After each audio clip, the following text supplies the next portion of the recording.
يا ربي يا ربي إني أسألك العفو عني ولم يخف يا مالك الملك. The famous question posed by many people nowadays is that can science prove God? And what they really mean by that is, can science discover God?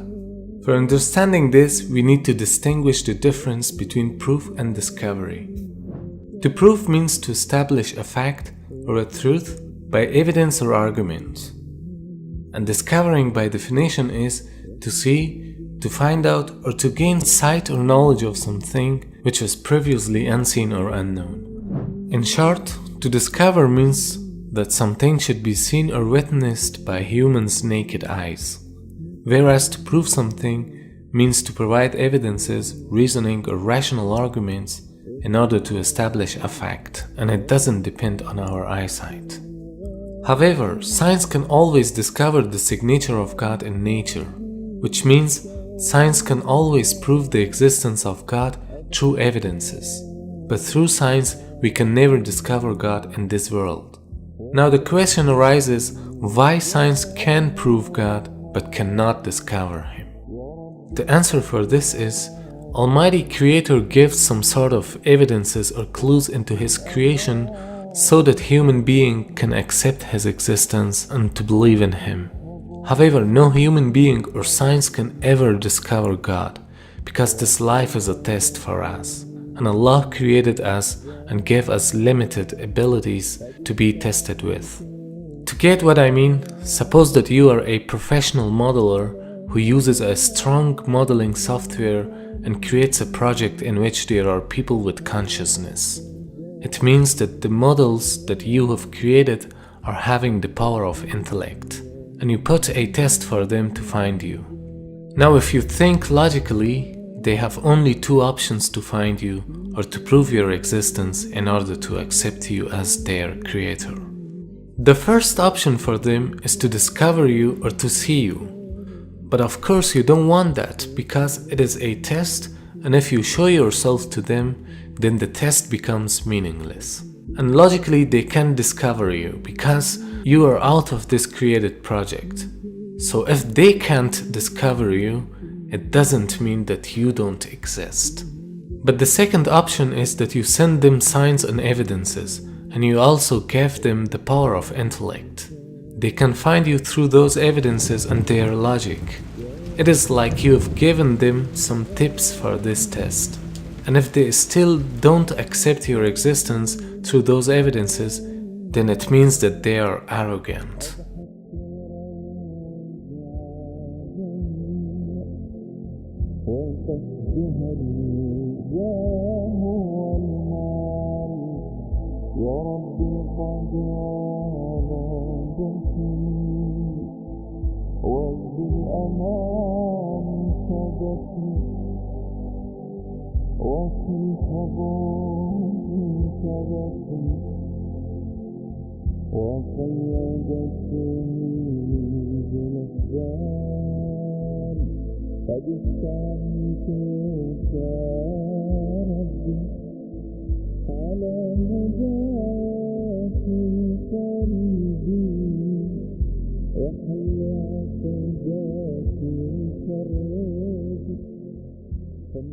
Now think of yourself, you, your project, the world in which you live, and the entire universe are all created by a superior being.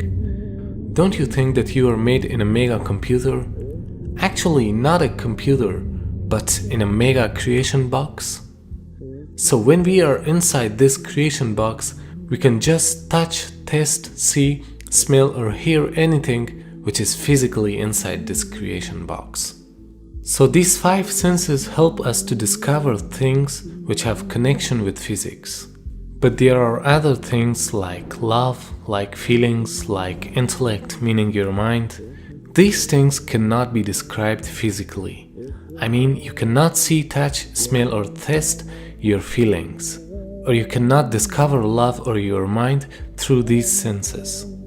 Does it mean that you don't have mind or there is no love because you cannot see, touch or smell them? Of course they exist, but you cannot discover them physically. You can prove their existence through signs and evidences and using your logic. For instance, the sign for a sad feeling is crying. Or when you analyze the outcome of something, it is an evidence for your mind or your intellect. So don't think that God is inside this creation box and you can discover Him like any other thing. Because anything which is discoverable is not God at the first place. He's beyond this universe and even beyond your imagination. You cannot discover Him by the laws of physics, because physics discovers anything which is bounded by the laws of physics. And Allah is not bounded by the laws of nature. So anything which is limited by these laws is not God. That's why you cannot discover Him, but His existence is proven through evidences and logic. Everything that we must verify has to be touch and feel. Yeah. But let me tell you something. If God could be touched and felt and seen, would that be God? No, what you mean. Would that be It God? wouldn't really be a test of belief, would it? Because you would know for a It's not fact even he's just a there. belief, because God actually says there's good reasons to believe in Him. For example, look, do you believe you had a great grandma? No. Do you believe I you mean, had yeah, but I mean, there's obviously, I know that because obviously Why? I'm here now. exactly. Yeah, but that's exactly the point. Have you ever seen your great grandma? You don't have access to her DNA. I know her grave? scientifically I would have to have one to be here. Well, I don't know. See, that's the point. Using the terminology here. Scientifically, you have no clue. You have no clue. Scientifically, you're damn. Science say we can only verify the physical world on things that we can touch and feel. This is a non-verifiable thing. Yeah. The only way you know you got a great grandma is because you're here. You've made a logical, rational decision. Not based on the physical world, based on necessity.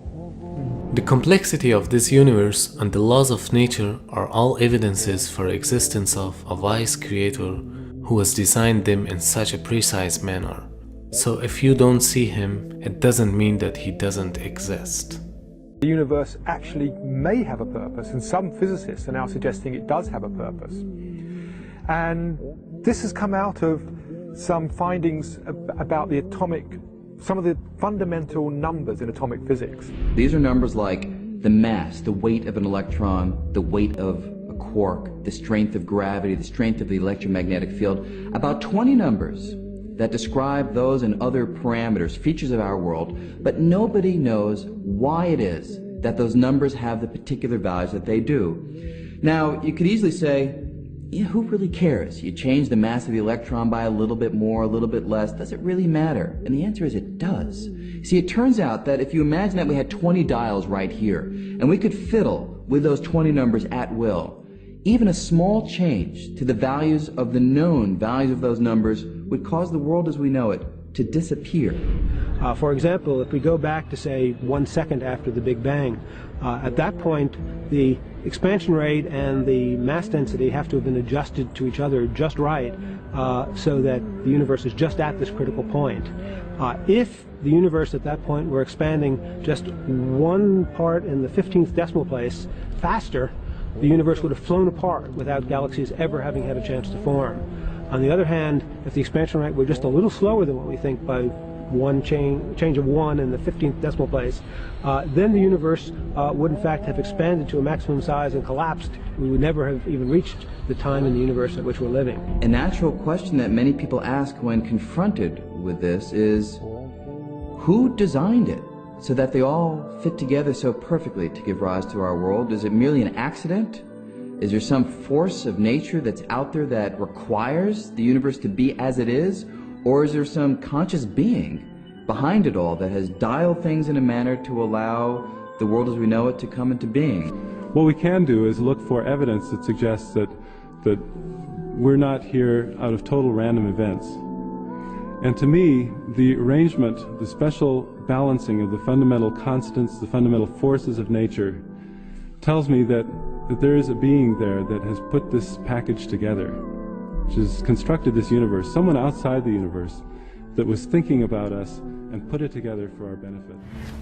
Allah subhanahu wa ta'ala is great and majestic. He preserves himself in a majestic way that befits him. He doesn't want to reveal himself to the world except by his power and knowledge. And Allah created us in a way that we are not capable to see him in this world. But this will be the greatest reward of the people in Jannah to see their Creator. We must consider that we are being tested in this world by believing in God without seeing him. They will not change me. They will not break me. Oh, I will be stronger. 'Cause I'm a believer. 'Cause I'm a believer. I'm a believer. I'm a believer. 'Cause I'm a believer.